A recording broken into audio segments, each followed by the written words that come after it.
That one's even worse. Are you calling home? That's the Navy SEAL ring? Are you calling her? Just get, okay.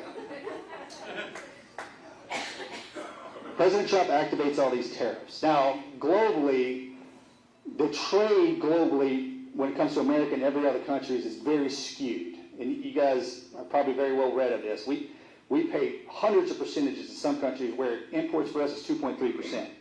And we are taking a bath on that. So President Trump says, hey, look, we're gonna activate tariffs across the board, and he did it on a certain day, and then of course he kicked them out 90 days last week, the week before last. If I was having this conversation with you a few weeks ago, I would have said, okay, hey, so look, we have the cards in our hands. Now what we want is we want the countries to come to us that we put these tariffs on to negotiate a lower rate. Because ideally, the best way forward is to say, hey, look, we understand that you guys don't appreciate what taxes or tariffs that you have on us. We're going to have an even playing field. You want 2.3%, we'll have 2. Maybe it'd be great if we take down to 0. But now, when he kicked it out the 90 days, is that better? Sorry.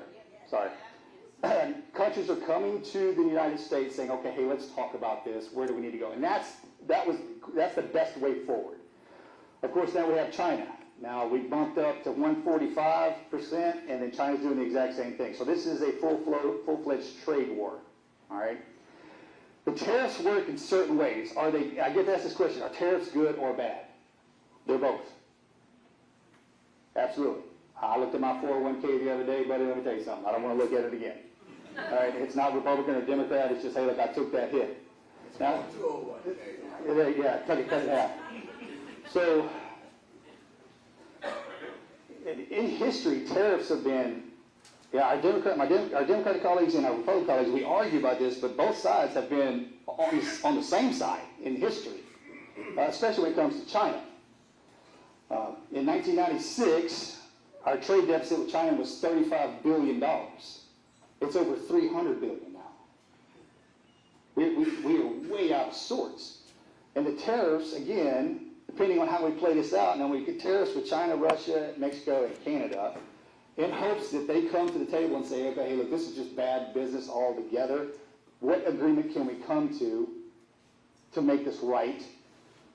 I stand here in front of you today, currently, and I was like, I don't know what that looks like. I don't know when that's going to end. I wish I could tell you that, but this is the. I'm to a point now. I was like, hey, look, we're in this. Don't abandon the ship. If we ride this thing out for a couple more weeks, what does that look like? And I know you don't want to hear that. I don't want to hear it either. But if it comes out on the positive side, it's best for the. I know. I got you. It's there. I know. I got you. But it's this what-if game. If it does, we bring jobs back to America. We increase tax revenue for the country. That's a great thing. It is. And presidents. Well, I just met with Mitsubishi and Toshiba and Samsung, and they're bringing thousands of people. We're 90% of batteries. Well, that's what we want to make them here. We want all that industry here. Yes, we do. Yes, we do. And it's, well, hang on for a second. No. You can have your questions. Let me finish what I'm going. Because bringing industry, our industrial footprint back to America is absolute. We are spread thin. As of last year, we import more agricultural than we export. We lose 9.5 ranches in Texas a day. A day. 9.5 ranches in Texas.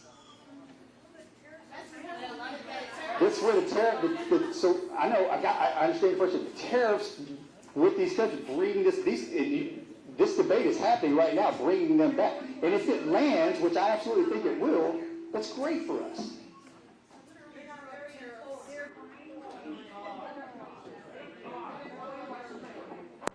Okay, let me go to budget reconciliation, and then we'll engage in questions. Okay, and you can have.